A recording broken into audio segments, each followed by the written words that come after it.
সেনাবাহিনীর দৈনন্দিন আভিযানিক কার্যক্রম সম্পর্কে মানবিক করিডোর বিষয়টি নিয়ে বেশ কয়েকদিন ধরেই আলোচনা তুঙ্গে। রাজনৈতিক দল থেকে সামাজিক মাধ্যমে চলছে আলোচনা। বিভিন্ন ধরনের অপরাধের সাথে দুপুরে ঢাকা সেনানিবাসে সংবাদ সম্মেলনে নিজেদের অবস্থান স্পষ্ট করল বাংলাদেশ সেনাবাহিনী।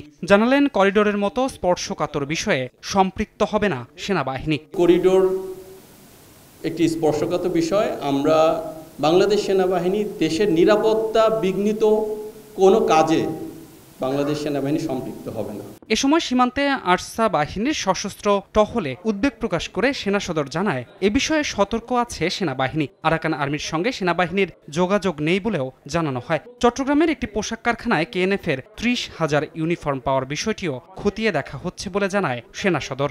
এই মুহূর্তে বাংলাদেশ মিয়ানমারের যে বর্ডার পরিস্থিতি, নিঃসন্দেহে এটা যে কোনো সময়ের তুলনায় সংবেদনশীল। আমাদের গায়ে বিন্দুমাত্র শক্তি থাকবে, will never compromise that. This is our country and will protect it at any cost. এটা আপনার দেশ, এটা আমার দেশ। এই দেশের সার্বভৌমত্ব বিনষ্ট হতে পারে কোনো একটা সম্প্রদায়ের মাধ্যমে, এটা কখনোই হবে না। 30,000 ইউনিফর্ম পাওয়া গেল, আমরা বিষয়টা অত্যন্ত সিরিয়াসলি নিয়েছি, বিকজ এটা আমাদের নিরাপত্তার সাথে ওতপ্রোতভাবে জড়িত। সামাজিক মাধ্যমে সরকার এবং সেনাবাহিনীর সম্পর্ককে ঠিকভাবে উপস্থাপন করা হচ্ছে না জানিয়ে সেনা সদরের পক্ষ থেকে বলা হয়, সরকার ও সেনাবাহিনী সম্পূরক হিসেবেই কাজ করছে। ডিসেম্বরে নির্বাচন না হলে সেনাবাহিনীর ভূমিকা কি হবে? সাংবাদিকের এমন প্রশ্নের জবাবে জানান, এ বিষয়ে কোনো আলোচনা হয়নি। গভর্নমেন্ট এবং বাংলাদেশ আর্মি খুব সুন্দরভাবে ওতপ্রোতভাবে একে অপরের সম্পূরক হিসাবে কাজ করছে। আমরা প্রতিনিয়তই সরকারের সাথেই কাজ করছি, সরকার নির্দেশনা মেনেই কাজ করছি। নির্বাচন নিয়ে যথেষ্ট আলোচনা সমালোচনা হয়েছে। এই বিষয়টি নিয়ে আমরা আর কোনো কথা বলতে চাচ্ছি না।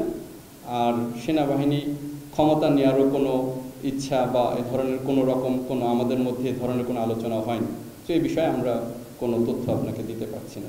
সংবাদ সম্মেলনে মব ভায়োলেন্সের বিরুদ্ধে কঠোর অবস্থানের কথা জানায় সেনা সদর। জানমালের ক্ষতিসাধন, মব ভায়োলেন্স, জনদুর্ভোগ সৃষ্টি করতে পারে এমন কর্মকাণ্ডের বিরুদ্ধে সেনাবাহিনী কঠোর পদক্ষেপ গ্রহণ করবে। ধ্রুব ব্যানার্জি, সময় সংবাদ, ঢাকা।